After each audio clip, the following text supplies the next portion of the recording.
done through a political process, been elected by the people, I totally resent the implication that local government officials are corrupt. Even pointed out, excuse me. tapos sinasabi ko may ibang levels yan. Again number po. of radiation. Na ngayon, clarify, sandali lang po. Professor, let me finish, Mr. Chair. Pero earlier, sabi nyo walang distinction. Even the experts, and kinorek nyo pa ako na hindi ako technical person, pero sabi ko practical na tao ako.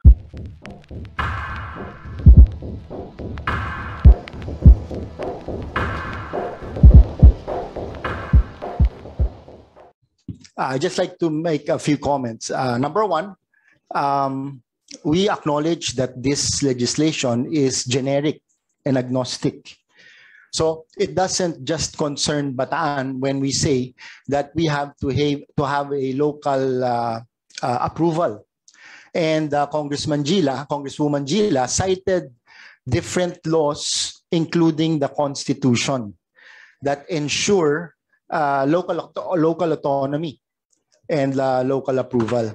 And I subscribe to the wisdom of our senior deputy speaker when she suggested that maybe we can make a distinction between those 3,500 equipment that involves radiation on a minimal or negligible level as to a nuclear power plant which has a very significant level of radiation. So that would rationalize everything, and it could be a win-win, because this amendment in no way intends to hinder the passing of this regulatory framework, Mr. Chair. Gusto lang natin klaro, and you mentioned earlier the regulatory agencies. All regulatory agencies have to get the approval of the local government code. For example, in a normal power plant, they would have to get the approval of the sanggunian from the barangay to the municipality to the province, as well as the during the public hearing to give information and explanation to the host community. So kahit anong regulatory agency has to go through that, Mr. Chair. Mr. Chair, sorry. Congressman Abet, if I may just comment on what you just said.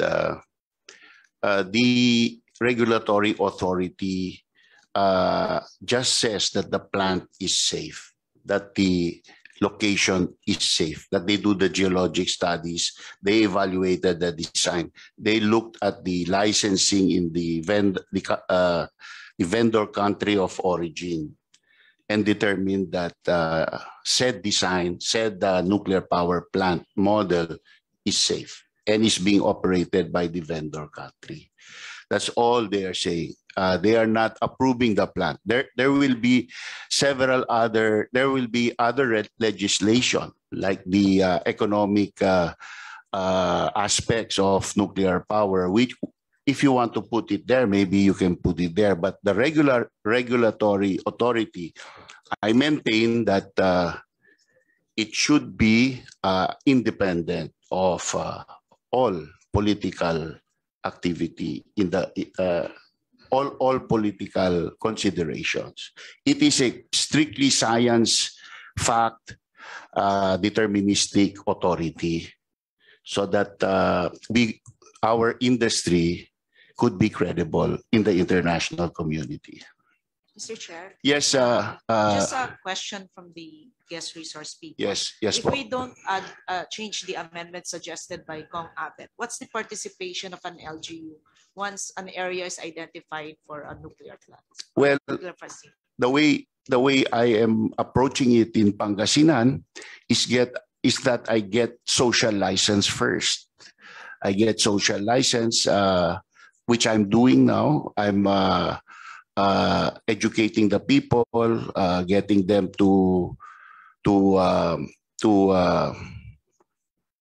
we are having a signature campaign right now, accumulating the number of approvals for siting a plant in the town of Labrador. Mr. Chair, may I clarify with Congressman Abet if he is yielding to the wisdom of the Senior Deputy Speaker Macapagal Arroyo and amending his pending motion with the committee?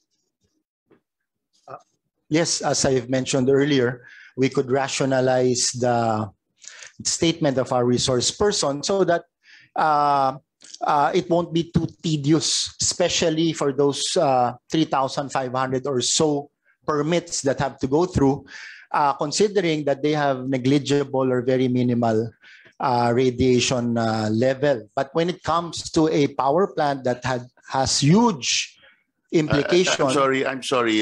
You're making a technical decision here, and I don't think, Congressman, that you're qualified to say that, because I'm just making a suggestion, Mr. Chair. You are saying that the nuclear plant is highly radioactive while X-ray machine is not. In fact, you can get overdosed by an X-ray machine, and you will not get overdosed by a nuclear power plant. In all the three accidents that have happened, except for Chernobyl, which had no containment, there is no radiation that was received by the people that is in excess of a CT scan. I admit, Mr. Chair, I'm no technical expert, but in any practical, logical way of thinking, everyone will agree that there's a big difference between an MRI and a nuclear power plant, Mr. Chair. Well, those that are uninformed, siguro, but Mr. Chair, that's the whole point of this. Mr. We have a radiation expert here. Mr. Chair. Yes, you're recognized, ma'am. Yes, thank you for the recognition, Honorable Chair. It is quite difficult for me to understand why nuclear power generation will be different. We have actually very big licensees present in PNRI. So like we have the nuclear research reactor, which has a higher enrichment of uranium actually than a nuclear power generation facility. And then will we also require that? Because in essence, it is also like, it is not in a permissible or radio or a background level of radiation. It has uranium, it has nuclear fuel, more higher than twice enrichment in the nuclear fuel in a power facility. And then we also have the irradiation facilities, which are actually very big facility, which houses a lot of cobalt-60 fuel sources that are very, very at a higher level of radiation. So if we categorize differently power generation, but how about other big radiation facilities like electron beam energy facilities that are being built in the country right now? They also have very, very high energy. They can also cause very big harm to the general public if left unattended. But why will it be different? Why will be nuclear power generation be different? So in terms for us, scientifically, we do not say that this facility is safer. No, everyone should be safe. So therefore, there is no high, or of course there are lower level or higher level of radiation, but we employ the same scientific techniques to assess those the radiation level of facilities, and therefore they cannot be just segregated that a different amendment will be for nuclear power generation, when in fact you have other facilities that are also like high level of radiation also. So shall we subject them to the same amendment if it's only for research, for scientific research, for example, for industries, for industrial applications? So that is that is the worry on our side, because it is not only nuclear power generation that is producing high levels of radiation. In fact, here we have in Metro Manila, for example, in the PNRI facilities, we have 3 major like producing high levels of radiation already. Yes, may I ask if a gamma knife facility in a hospital can kill a person for treating him for cancer? The gamma knife can of course like produce radiation burns, or like will have stochastic effects, like in the future the patient might develop cancer or some other or radiation sickness. My question po is, can it kill you outright? The gamma knife, no. Okay. No. Is there any equipment in a hospital that can kill you outright from an overdose of radiation? No, sir. There is no equipment in the hospital that can kill you outright. Yeah. Ask the DOST if you also have any comments. Good morning, Your Honors. Thank you for this opportunity po. At the DOST, we kept on reiterating that the bill not be subject to political interests and influences, so that it can operate independently, because that is the requirement of the International Atomic Energy Regulatory Agency, the IAEA for that matter. And also, with the LGU consent, the procedures will be a little bit more prone to, so to speak, corruption po, because consent will necessarily be not speaking from experience, sir. The LGUs will be getting something in for the consent, issuance of consent. And because of the fact that there is already a requirement under the ECC law, we would like to reiterate that that be followed. Precisely under the local government code, it states that it had passed that test of the ECC requirements. So I think that would suffice from our end, ma'am. Yun po yung gusto namin sana na. And we concur with our expert, who is actually a nuclear scientist, Dr. Val. Thank you. Senior Deputy Speaker. Mr. Chairman, I have never been an LGU official, but as somebody who has gone through a political process, been elected by the people, I totally resent the implication that local government officials are corrupt. Sir Chair. It's just a personal take on that. Sorry, Your Honor, sorry for that. May I have that recasted from the statement? What authorization? From the time that the proponent, the company that's going to build the plant, submits its application to the regulator, PhilAtom. Okay. It will already, as part of that submittal, it will already bring all the documents of the approval in the vendor country of origin. Okay, Mr. Chair, this is where maybe our earlier discussion comes to light. When we are talking about X-ray machines, it will take us 12 months to approve such, because we are not talking about a nuclear power plant in this bill. Yes, we're saying yes, it will take we're not saying that 12 months to 18 months to approve 3,500, etc., etc. No, so that is I now think the distinction I am pointing out, which was earlier rebutted, that there is no distinction between an MRI and a nuclear power plant. What I think we're doing, since you asked the question of me, is setting a limit on time. We are setting a minimum as well, a period of 12 months. We are setting a maximum, not a minimum.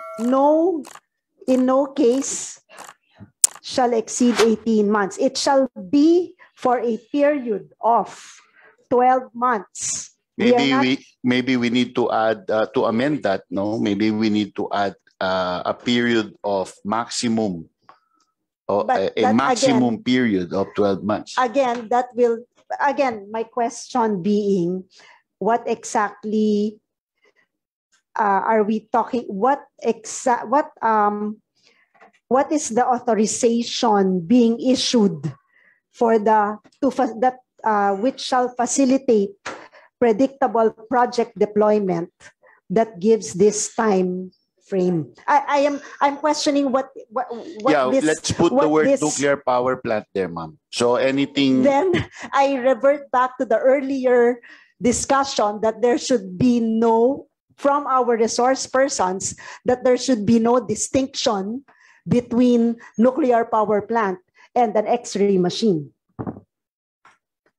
Well, kasi po, in other regulatory regimes, nuclear power plants have had the experience of glacial regulation, especially in the design certification process, which we are not going to do because we are not designing nuclear plants, we are not developing nuclear plants, we are just buying nuclear power plants from countries who have already approved the design, who have already certified the design. So the work has been done. And the concept is that we are not trying to reinvent the wheel.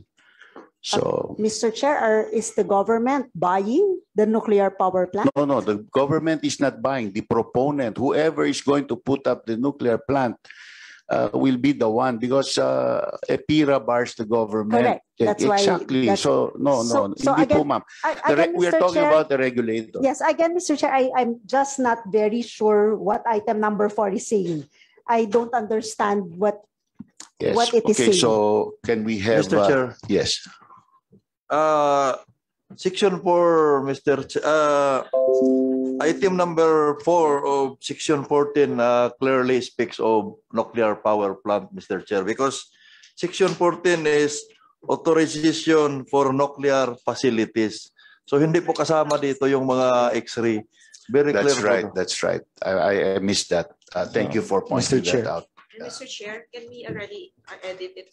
Such timeline in no case shall exceed 18 months. Is that the proposed? Such timeline will be will not exceed. How do you want it, the Deputy Speaker? Such timeline in no case shall exceed 18 months. So we don't. In no case, such timeline shall in no case exceed 18 months. Mr. Chair.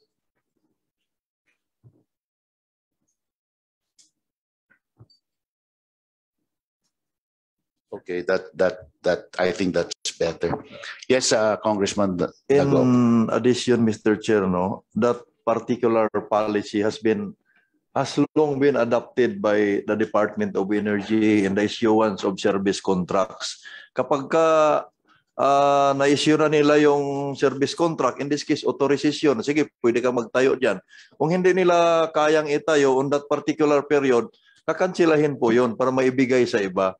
Para hindi ho makabitin yung Kaya in the past, nagkaroon tayo ng patong-patong na problema dahil yung po, hawak nila yung service contract, hindi naman ginagawa. So, tama lang to, very clear to for nuclear facilities to yung Section 14. So, kung hindi nyo kaya na makumbinsi yung community, etc. For example, ay ibigay na natin sa... So, yun po ang take ko dito sa provision na to. Thank you, Mr. Chair. Mr. Chair, yes. Sorry ha. I will have to go back to our resource persons. The amendment of Congressman Abet Garcia, revised by Senior Deputy Speaker Gloria Macapagal Arroyo, initially, the resource persons' reasoning for opposing that amendment is the 3,500 X-ray machines. In quotation. So may I clarify with the resource persons that Section 14 that our good Congressman Dagook enlightened us with, when we say authorization for nuclear facilities, are we talking about solely nuclear power plants? Thank you, Mr. Chair. Yes, Dr. Arcilia, you're recognized. Thank you, Mr. Chair, and thank you, Congressman Garcia.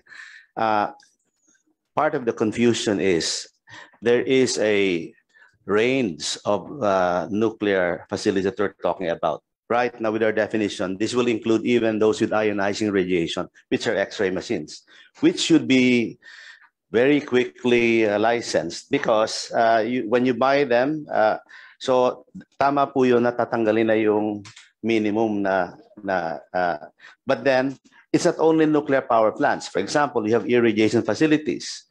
Irrigation facilities are not nuclear facilities in a strictest sense, but they use nuclear materials. You have cyclotrons. So there is a range of facilities that have to be. And there are also several licenses. There's a license to construct, license to load, license. So in the, when you talk about, at least with the old law, for example, for us, when we loaded the fuel in our research reactor, we needed to get a license for that specific activity. So what this wants to do is to shorten. But I agree with the congressman. This is not an omnibus. Hindi lahat, hindi naman siya lahat. But also tama din naman na all of these generate ionizing radiation of some sort. So from that level, pare-pareho sila. No? Pero yung kanyang complexity at saka yung intensity noong radiation nagbabago po. Thank you. Mr. Chair, just last one clarification with the resource person. In the standard IAEA phasing and milestone approach, is there a timeline? Are we compliant with a timeline in that approach, or is this shorter or longer, or? It is open po. I mean, there is no definition. But this is the first regulator, like I mentioned when I read Helen Cook's comments. This is the first time that what was I gonna say?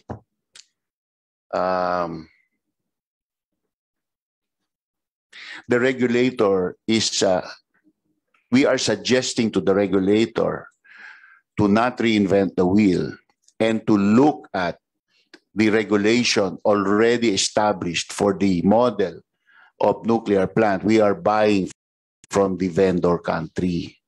So that is why it's a much shorter process. We are not asking the regulator to regulate what has already been regulated in the vendor country. Yeah, thank you, Chair. Please. I'd like to answer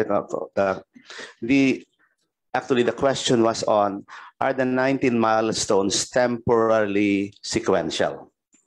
Not necessarily, ma'am. They were put there, the history of the 19 milestones. These are the best practices of the nuclear countries and compiled by the IAEA. So they say, if a country wants to go nuclear, here is your checklist. And then you're given a checklist and you check yourselves against that standard. And then they send a team called the Integrated Nuclear Infrastructure Review to check. Then they will identify the gaps. We have done that already for the Philippines. And then the work plan to address those gaps. So which means that, for example, the gaps on, like the first one was solved, yung national position by the decree of President Duterte. But for example, financing, sa grid, those can be contemporaneous. They need not necessarily be sequential. But let's say hypothetical po. Let's say the president of South Korea were to talk to the president of the Philippines, saying, "Okay, will you accept a South Korean offer to restart the Bataan nuclear power plant? I mean, independent of the pilot." So if that were to happen, then many of the 19 months are already satisfied. Why? We already built a nuclear plant in the past, no? But for kung sa specific case na to, hindi pa pumapasa yan sa Bataan eh. And that's an important qualification. Kung hindi gusto ng mga taga-Bataan yung planta, hindi talaga uubra yan because that's part also of the stakeholders' consent is part of the process. Pero hindi po siya sequential. Thank you po. Pwede siyang, ibig sabihin, pwedeng bilisan. Pwedeng bilisan. Depende sa, kasi kung wala namang vendor, pero kung may vendor na, pwede siyang bilisan. Pwedeng i-accelerate po. Siguro, Mr. Chair, all I would like to manifest is when we're talking about safety, mahirap pong magmadali. So, siguro... exactly po. Kaya nga po, cognizant po tayo. Yes, no, that's why... Ang ginugusto natin, cognizant po ang regulator na dekada na ang regulation nung binibiling planta doon sa vendor country kasi doon lang po sa design certification process lumalagpas po ng dekada eh. No? So, nangyari na po yan. Hindi naman po natin kailangan ulitin po yun. Opo, pero yung previous section na inaprubahan natin, kaya po tayo pumosisyon dun sa letter B, ay ayaw po natin mag-rely solely on foreign regulatory body assessments, most especially vendor assessments. Yes. So ang katanungan ko lang naman po, because this is safety, and again, ayaw natin nagsa-shortcut sa safety, yung 18 months po ba of which, again, hindi ko pa kasi naintindihan po yung predictable project deployment, ano po yung sakop nun, yung 18 months po ba na maximum na binibigay natin ay sapat or compliant doon sa standard safety, marami na pong safety regulatory bodies sa ibang bansa, hindi po medyo nandun po ba tayo dun sa standard kahit nila? Hindi ko po kine-question, it is a clarification on the provisions. Professor Arcilla, you have the floor. Yeah, first, thank you, Congressman. Thank you, Chair. With respect to the thing on safety, I totally agree with the Congressman, with Congressman Garcia on this. That's why part of the regulations that the PhilAtom will use are called from the IAA guidelines. But there is also an issue with the putting a timeline. Kasi, for example, a nuclear plant, we need when we build the Bataan nuclear plant, there was a construction permit phase. There's an operating license phase, and then a commercial operation. So, tatlo pong separate permits yon. Tama naman si Chair na if we actually get the licensing from the abroad, vet it. We will not give up on that local vetting, but it will cut us time. I'll give you one example. No, na kung minsan the regulations can be hijacking na sa Amerika. There was one commissioner in the NRC requiring na yung design mo magkaroon ka ng accident every year. Parang yung probabilities, which is really against the data. So ang mangyayari, the statistical and then even the insurance requirements will be too high. Parang imposible nang makamit, no?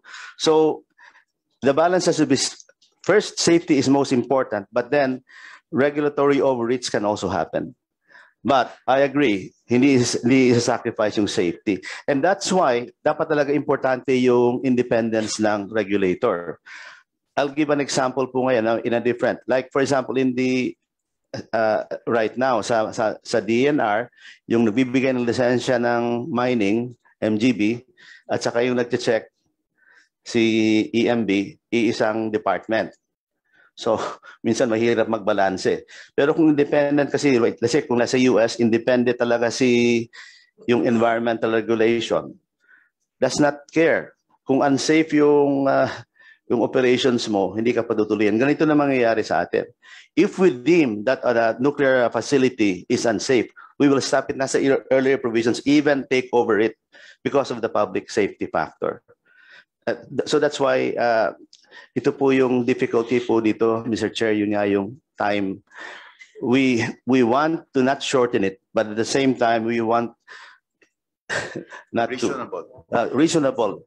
reasonable lang. May I also give some comments, Congresswoman Angela? Depende rin po yan kung pang ilang nuclear plant na ng design na yon. Kasi meron tinatawag na first of a kind at saka meron tinatawag na nth of a kind. So meron operational history na nagbabago po ang requirement ng regulation, because you don't have to you don't have to keep on reinventing the wheel every single time.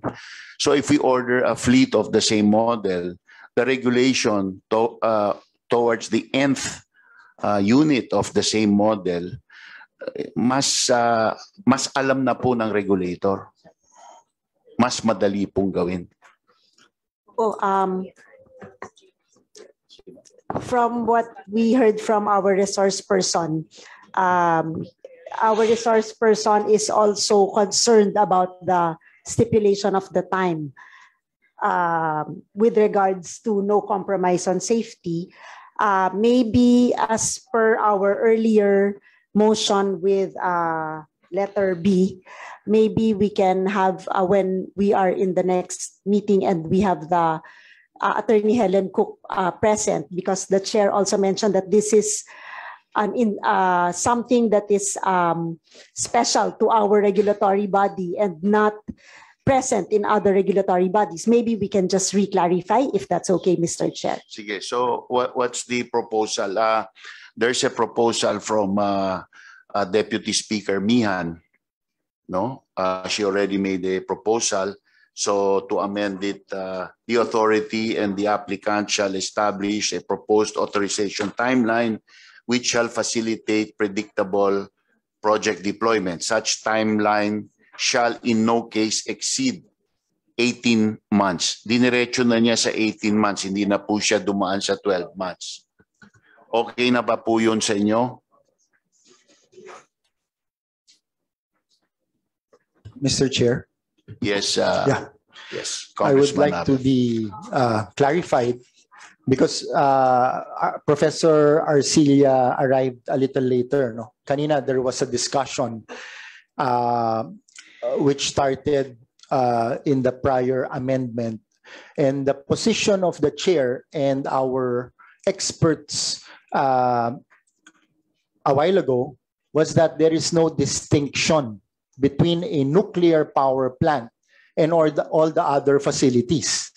The chair even corrected me. You even said that I am no technical expert, and I admit, hindi ako technical expert, but in all practicality, everyone will acknowledge that there is a difference between a nuclear power plant and an X-ray machine, which the chair denied. So that was the crux of the amendment. That was the crux of the amendment, and the proposal of the senior speaker was to put a distinction. Pero sabi niya walang distinction. Congressman, we've already voted on that. Ay, hindi. Pero ito bagong ano. So no, clear now. No, you need to clarify the context po. No? Let me give you some numbers. Let me give you some numbers. So mali yung position ng experts natin a while ago in the chair. Sabi niya walang difference. You are taking their statements out. No, it was your statement and the statement of the expert. That's why, if I may clarify. Sige. Hindi nga ako technical expert, pero ngayon pala lumalabas, meron distinction. Yes. So, Congressman, if you stood outside of a running nuclear plant for an entire year, 24 hours a day, you would receive a theoretical dose rate, which is less than eating a single banana once. PNRI, could you validate my statement? It's called a banana equivalent dose. So again, I will repeat my statement to Congressman Abet Garcia. If you stood outside an operating nuclear plant 24 hours a day for an entire year, you would receive theoretically less radiation than you would receive from eating a single banana once from the potassium 40 contained in that banana. Is that a scientifically recognized statement? Yeah, we will calculate. We're not geniuses. No. Yeah, well, it's in the literature. Yes, no? all right, So, but okay. we will check. Yeah, yes, But okay. both of you are correct. Okay.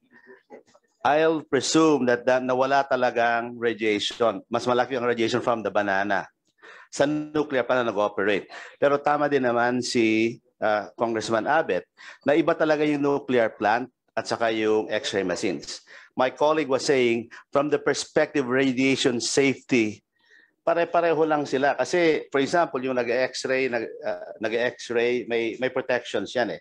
There is a gradation of intensity of the source that has to be, there will have to be proportional protections. For example, for a dental X-ray, yung nag-ooperate, magsusuot ng LED, tapos meron siyang dosimeter, okay?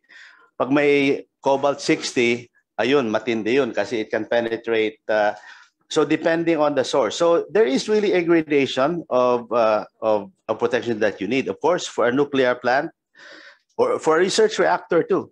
We have a research reactor in Quezon City, not far from here. The fuel of that is 10 times richer than a nuclear power plant.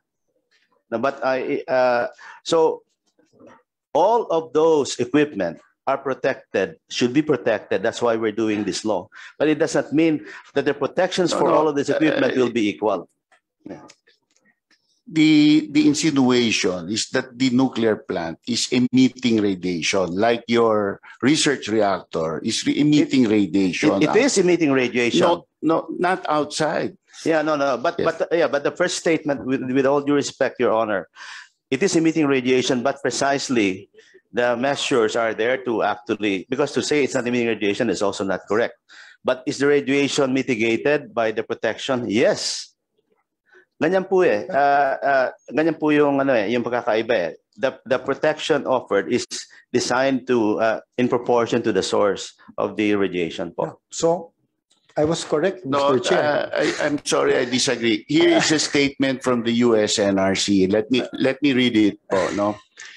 This is from the US NRC. If you live within 50 miles of a nuclear plant, you will receive a dose of about 0.01 millirem per year. An average person gets 300 millirem per year from natural background radiation. So yeah, that's US NRC. Chair, we're not arguing that. That's correct. What the point of contention here is there a gradation between radiation giving sources? That cannot be denied too. That's why the protection for its source is proportional. I mean, which is inherent in the nuclear plant design. I'm not talking of nuclear plants anymore. I'm talking of X-rays or any others. I mean, we are not just nuclear plants here. We're protecting people from ionizing radiation and nuclear power plants.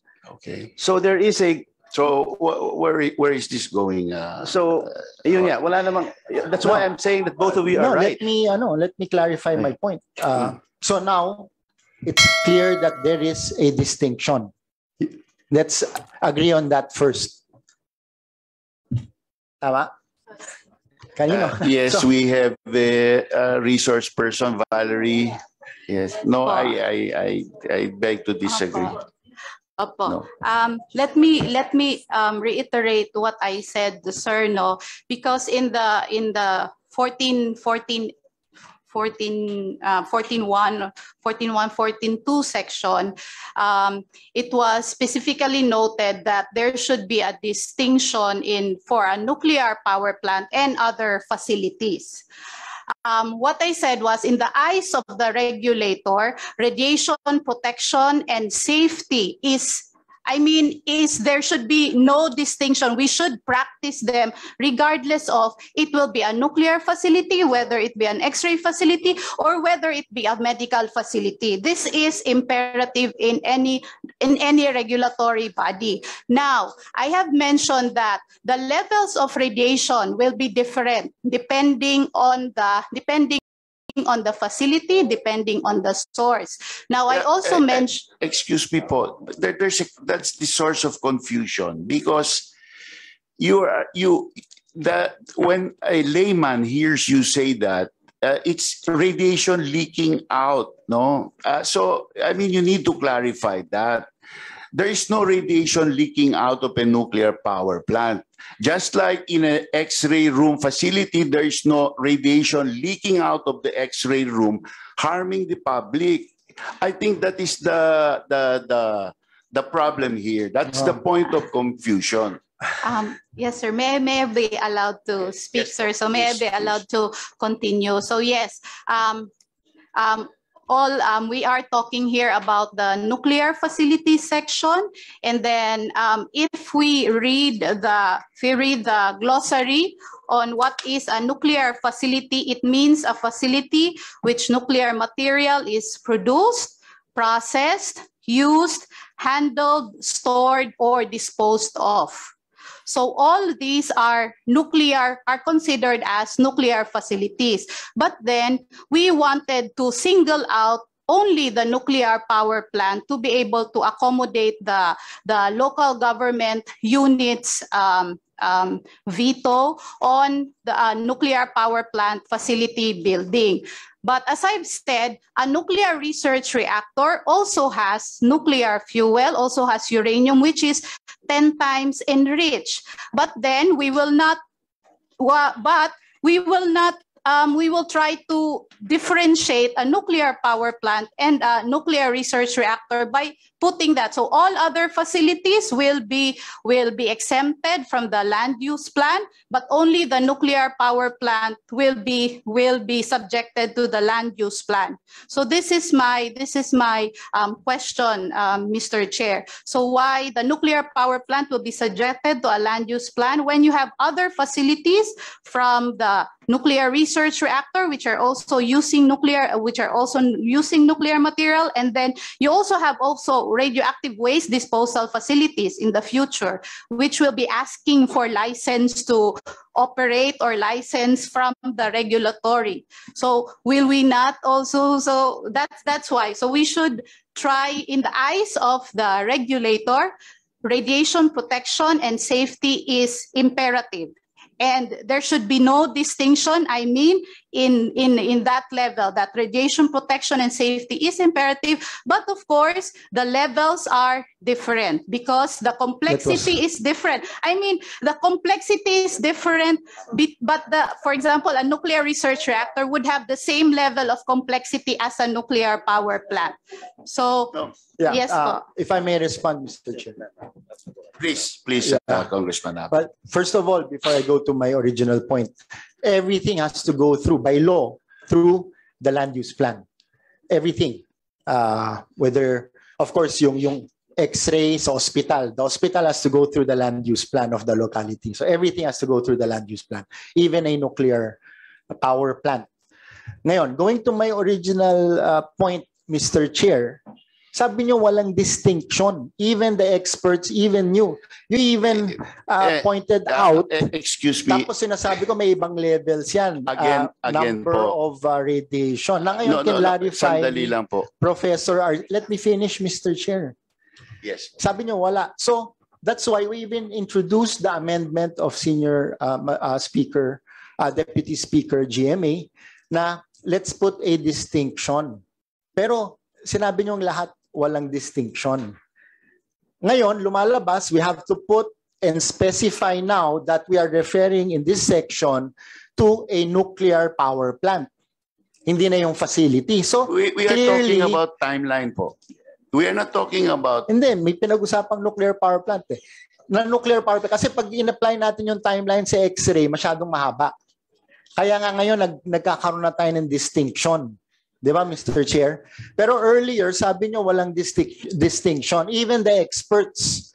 And kinorek nyo pa ako na hindi ako technical person, pero sabi ko practical na tao ako. Kasi po, So, if I may... so tama pala yung practical na tao in this case.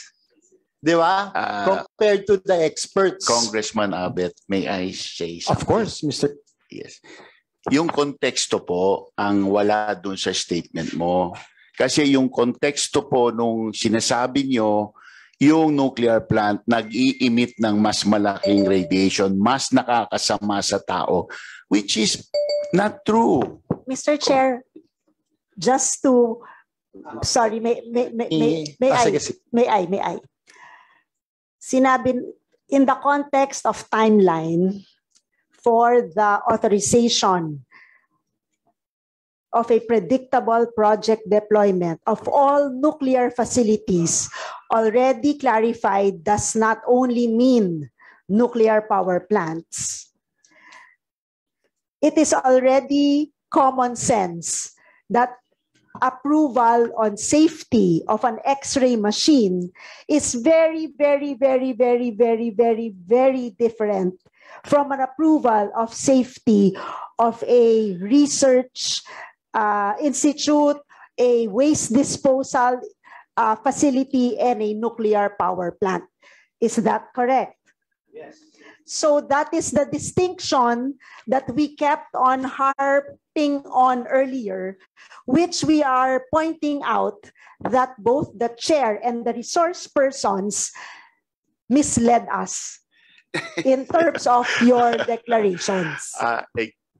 I do not agree with the misled statement, but that's my opinion. No, let me ask the resource people. Let me just ask the resource people. May I know how long it takes to get an approval for an X-ray machine? Is it motu proprio? No, 30 days maybe. So what happens in the 30 days? Is that bureaucracy? Do you have to make scientific studies for every model of X-ray machine that you buy? Yeah, you submit the types, you look at the protection, typical, then of course the who will handle it, especially so, but not very long. So does the X-ray machine have a certification process like a nuclear power plant coming from the vendor country? Yes, it has. It has. For example, when you have an X-ray machine, there has to be some shielding too. One big difference between an X-ray machine and nuclear, yung sa X-ray, tanggalin mo sa kuryente, wala nang radiation. Pero pag may radioactive source ka, meron talagang may inherent radiation. Not true po pag gamma irradiator sa hospital. Meron pa rin yun. Of course, meron. That's why you, like cesium-137, there has to be shielding. Yeah, okay. In any case. So, anyway, so but okay, maybe all right. I beg to disagree with the of being misleading because, we are talking of different terms. I mean, it's I think you should direct that to Congresswoman Angela. May I clarify my comment on being misled? The amendment proposed by Senior Deputy Speaker was to amend the motion of Congressman Abet to put a provision that we respect the local government units and put a distinction on nuclear power plants / whatever. The resource person earlier said there is no distinction. That's why. Yeah, and the chair. That's why maybe most of the members of this committee, of course, would also look into your statements. So now it is very clear that there is a distinction. Yeah. We cannot close our eyes, ears, and mouth. That there is a clear distinction. So the regulatory body regulates all of the items in the definition, but in the context of the local government code in terms of prior consultation with regards to more, I don't know what the term is, but in the side of nuclear power plants, waste disposal facilities of nuclear material, etc., there is a distinction. Yeah, there is a distinction. So Let me buti qualify na what lang my colleague clear said. yan, Yes. Professor Arcilla. When he said Kanina that kasi there's no hindi. distinction with respect to radiation protection, that is there is a distinction Yeah, with diba? radiation protection because the design is different for radiation protection. So may distinction pa rin. Anyway, right. Diba? Yeah, right. The goal Tama. is radiation protection, but are there grades of radiation protection? That's what we're talking about. Yeah, We agree to that. We that's- can go yeah. back to the minutes and the video that would clearly show that the resource person and the chairman said that there was no distinction, Yeah, which is but hindi anyway, practical. that's why we qualify it now from the perspective of radiation protection, because that's how regulators normally talk. Kaya nga tama din yung common sense. Kasi kakaiba ba yung nuclear plant at saka yung X-ray machine? Of course. Sabi nyo kanina, walang distinction. In Pero fact, the pareho X-ray silang- machine can give more radiation precisely. to passers-by than a nuclear power Yeah, plant. that's So why. there's But a the difference. distinction is this: yung X-ray machine may shielding yan to protect from the radiation. Parang nuclear plant. But I think we're belaboring the point. The thing is Yes, that are we protecting the public? Kasi the main objective here is protecting the public. Will the public be safer if the LGU were to consent? Does the LGU know cesium-137 from cobalt-60? They will have to come to us anyway for that. Correct, Mr. Chair. yeah. That is why the regulatory body must consult with the LGU, make the LGU understand, so that the LGU representing the body will agree with you, but the LGU also has its autonomy, and the LGU must also voice out I think, from a common sense point of view Congressman Angela, our concerns that we will have to rectify and harmonize. Congressman Angela, I think I have to cut you short now because we've already gone through this entire circle of discussion. Previously, we had a vote on it. The committee decided already. I think you could bring this up later on. But in the interest of moving forward, we've discussed this now for what, close to half an hour or more. So, Mr. Chair, there is a distinction. No, I do not agree. There is a distinction. So now we're locking heads with our experts. As far as radiation to the public is concerned, I do not see a distinction in the normal operation of a nuclear plant and in the normal operation of an X-ray machine. There is no distinction because there is no harmful ionizing radiation allowed to get to the public. That is why there is no distinction. Maybe Congressman we Abbott. should clarify the risk of radiation. Well, Yun if we- yung yung the risk of Sandali lang. radiation. Magkaiba. Congressman Abbott, you do not have the floor at the Mr. Chair. moment. Yeah. Yes. Congressman Dagook, please. Mr. Chair, no, as a technical person, we are handling in the power industry, no, in the different sector, we are handling different types of electrical equipments, no. Isang lineman po ako. Nag-umpisa po ako isang lineman. May distinction talaga yung risk ng different equipments. Kahit yung oil lang ng transformer. Kaya nga lang, mayroon ding iba-ibang distinction ang protection niya. Kapag ka yung halimbawa, we are talking of 10 kVA transformer, manipis lang po yung ano niya kasi kakaunti lang yung oil doon. Pero pagka yung mga lakihan na, mga substation na, napakakapal na po yung ano. So what I'm trying to point out, Mr. Chair, is pagka planta na, iba yung protection na. Hindi ko sinasabi na, because I am not an expert to determine kung yung i-emit niya na radiation sa nuclear power plant is different from yung mga X-ray machine. Ang sinasabi ko lang, all of these equipments, no, are designed differently, depende sa gamit nila. Kapag ka-X-ray, iba siguro yung protection design doon. Ang punto Kapag ko po, ka-planta, iba. ang punto ko po, wala pong distinction sa lumalabas na radiation na nakakasakit sa taong bayan. Yun. Doon sa nuclear power plant, sa X-ray machine, doon po sa labas ng kwarto, kung saan po nagaganap noon, yun, at saka sa labas ng nuclear plant, wala pong distinction doon sa nakakasakit sa taong bayan. Yeah, because the protection is designed nga. It is inherent into all of those machines. Yun po ang punto ko. So I stick to my point, Congressman Abet. So There's ngayon, no merong distinction based on design. Kasi iba-iba nga yung potential radiation ng nuclear power plant and Which an hindi X-ray naman machine. po tayo ang nagdidisenyo. I know. Tayo I know. po ay bumibili lang ng nuclear plant. Kaya nga nakalagay po dito sa panukalang ito na I know. na we will adopt the regulation of the vendor country.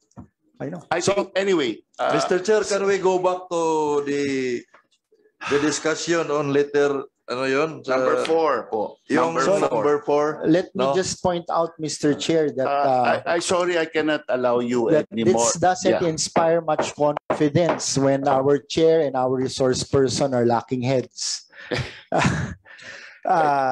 We are not locking heads po. I think you made comments We in the can go wrong back to the context. video, That's why Mr. there's a Chair. confusion in our understanding. But Congressman This doesn't Abet, inspire much confidence, Mr. Chair. well, you have never had confidence from the beginning. No, I Mr. Chair, think that's not true.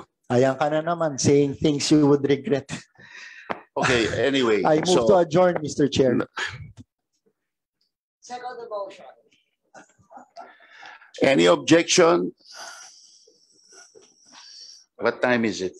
Non-debatable po yun, Mr. Chair.